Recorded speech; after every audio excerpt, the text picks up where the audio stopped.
Bonjour à tous. Aujourd'hui dans cette vidéo, nous allons voir le contrôle de la tension des rayons ainsi que son serrage. La première chose à savoir, c'est qu'il est important et primordial de contrôler sa tension des rayons après chaque sortie. Et je vais vous expliquer pourquoi. Le premier point à savoir, c'est tout simplement la sécurité. Des rayons desserrés ou endommagés peuvent provoquer des vibrations, des instabilités ou même une rupture de la roue complète, dans le pire des cas. Ce qui peut entraîner bien évidemment des accidents graves. Le deuxième point, c'est la performance. Une roue bien équilibrée contribue à une conduite beaucoup plus fluide, une meilleure adhérence et une meilleure maniabilité de la moto. Troisième point, la durabilité. Lorsque vous roulez, les roues sont soumises à des vibrations et de forts chocs. C'est pour ça qu'il est très important de bien serrer ses rayons. Quatrième et dernier point, la prévention de problèmes. En effectuant des contrôles réguliers, vous pouvez détecter les rayons desserrés et du coup les resserrer avant qu'ils ne provoquent des dommages supplémentaires à la roue ou à d'autres composants. Maintenant que nous avons vu les 4 points importants concernant le contrôle de la tension des rayons,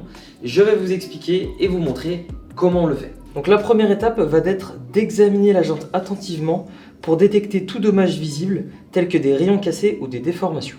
Donc pour vérifier qu'une jante n'est pas déformée, il vous suffit tout simplement de la surélever comme je viens de faire et de la faire tourner pour constater ici, au bord de la jante, s'il y a une déformation ou une cassure. Dans mon exemple, la jante est neuve, donc forcément, il n'y en a pas. Maintenant, le deuxième contrôle, ça va être la tension des rayons. Pour ça, vous allez vous munir d'une clé, n'importe quelle taille, on s'en fiche, et vous allez venir taper vos rayons. Donc si toutefois vous entendez un bruit aigu comme celui-ci, ça veut dire que votre tension de rayon est bonne. En revanche, si vous entendez un bruit comme celui-ci,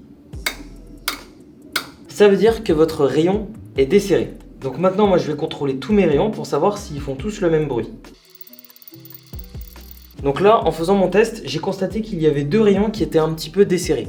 Je vous invite à utiliser un marqueur pour marquer les rayons qui sont desserrés pour que vous puissiez vous y retrouver plus facilement. Donc maintenant, la prochaine étape, pour que vous puissiez remédier au problème de la tension des rayons, c'est d'acheter une clé à rayons, bien évidemment.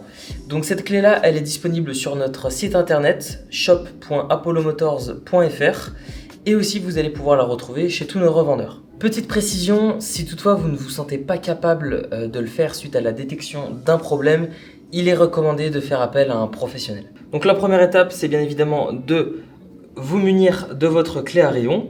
En l'occurrence, moi la taille de mon rayon ici, c'est du 5,2. Donc le rayon qui est desserré pour ma part, c'est celui-ci. Tous les autres sont bons. Donc c'est très simple, vous prenez votre clé, vous venez l'incruster en bas du rayon et vous venez serrer. Ne pas serrer trop fort, serrer progressivement. Là en l'occurrence, il était bien desserré. Vous prenez votre clé et vous testez. Vous voyez, par rapport aux autres, il sonne encore un peu creux. Donc je vais le resserrer. Là, on est bien. J'ai 2 rayons qui sont bien serrés parce que quand on en serre un, on serre la paire. Car les rayons en fait sont liés derrière, je ne sais pas si vous le voyez, ici ou ici.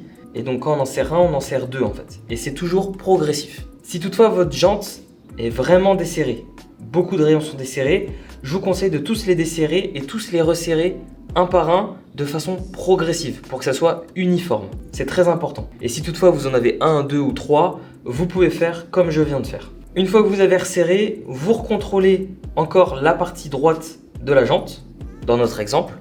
Et si elle est bonne, vous passez de l'autre côté de la jante pour la partie gauche. Et puis ensuite, vous ferez la jante arrière. Maintenant que vous avez serré tous les rayons de votre jante et vous êtes sûr qu'ils sonnent tous bien aigus, vous tournez votre jante pour savoir si elle tourne de façon équilibrée et qu'il n'y a pas trop de déformation. Si toutefois il y a une grosse déformation, vous allez devoir répéter cette étape. Et donc resserrer petit à petit chaque rayon pour avoir une tension bien uniforme et une jante bien équilibrée. Alors attention, si toutefois vous constatez un léger voile lorsque vous tournez votre jante, c'est normal, c'est la conception de la jante, elle ne peut pas être parfaite. En revanche, le point le plus important, c'est vraiment la tension des rayons. Il faut que chaque rayon soit bien tendu et qu'il sonne aigu. Et voilà, c'est la fin de ce tuto. Merci de l'avoir visionné. On se retrouve à très vite pour un nouveau tuto minute. Salut!